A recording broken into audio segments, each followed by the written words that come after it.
Welcome, everybody, to another edition of the Perry's Inside Scoop. I'm Matt Park, along with the head coach of the Orange, Dino. Good to have you along with us as we visit with Perry's, the official ice cream of Syracuse athletics. On the road to Florida State after 3 straight dome games, the Orange 3-1. FSU comes in 0-4. And Coach, a lot of things to talk about here, but one maybe is to get a sense of your team right now. They enjoyed themselves. A last-second victory against Liberty to get you to 3-1, and the chests are puffed out a little bit here going on the road. They better not be puffed out too much. We're going to play a very talented Florida State football team.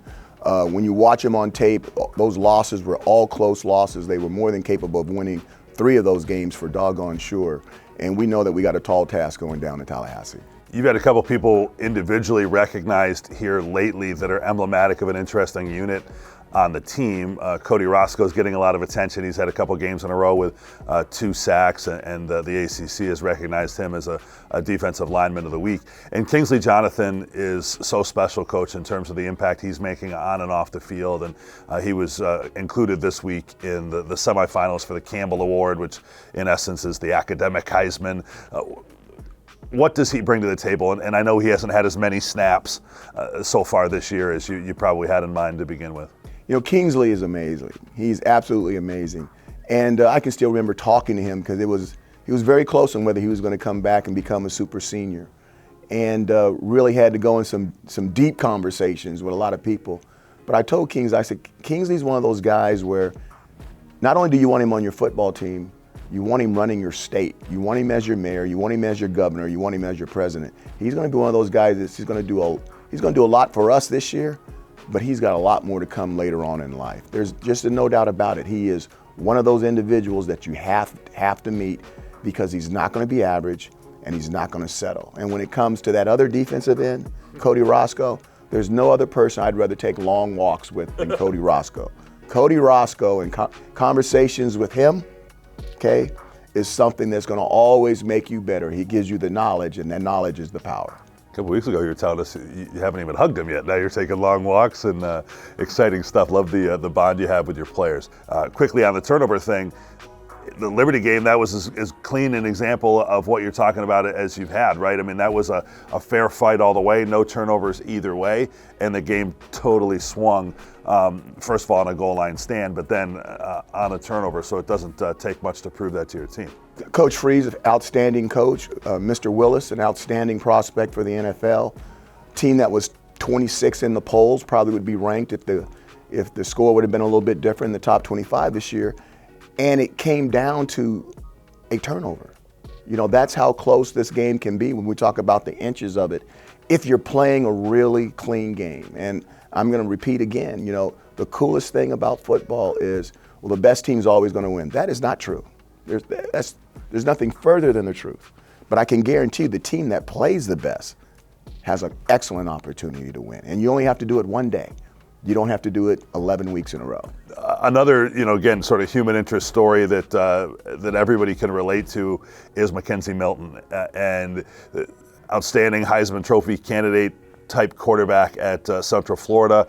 Doesn't just have a knee injury; he has a knee injury to the point where amputation was considered. It was very, very serious. And he's bounced back from that just to play, let alone to have some success. What have you thought about him from a distance? What courage, you know. And then after I think about courage, what a blessing. And then I think about this. I look at him, I want to shake that young man's hand. How much does he love football? How much does he love the game to go back out after something like that? And I just hope that I've got a bunch of guys on my team that love football that much the same, because when you're playing it for the right reason and you're playing it for the love in your heart and not for all the other things, it's a very, very special game. So I definitely want to shake hands with him. I know his background. I know where he's from. Sure. Okay, but he's got a big aloha coming from me, that's for doggone sure. So you both have the Hawaii in your background, which is cool.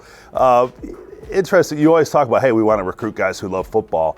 How has that been revealed for your team to this stage of the season as you sort of figure out who you are? I think one of the stories of the Liberty game is you commit to Garrett Schrader because you want to be a running team, and you committed to the run and you ran it 50 times and you had success doing that. maybe the next game or the game after that, you're something different. But you got to love football to show up every day and figure it out.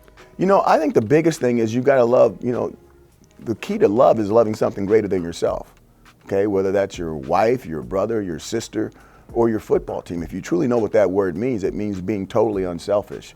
And to be a football player that loves the game means you're going to be totally unselfish. That, yeah, you want individual success and you're willing to do whatever it takes to get there, but you're also excited when your teammates have success. And you understand that it's the greater good is sometimes more important than the individual goal. So that's the big balancing act that's going on with all things in life. But when you have a bunch of guys on a football team that doesn't care who gets the credit, as long as the family gets a win, you normally have a good thing going. Coach, we'll give you the last word as always. How about the winning recipe here in Tallahassee on Saturday afternoon? We got to keep the ball off the ground. We can't throw the ball to them. We have to get after the key to this whole thing is making sure they can't run the ball. Because if they can throw the ball, then it's gonna.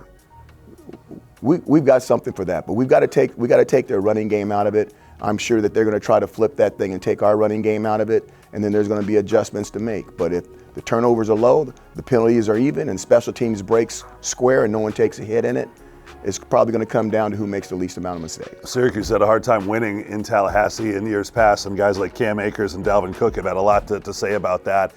They always have outstanding backs, and I know you're taking one down there in Sean Tucker this week. So, Coach, thanks for the time. Best of luck. Thank you. That's Orange head coach Dino Babers in our Perry's Inside Scoop.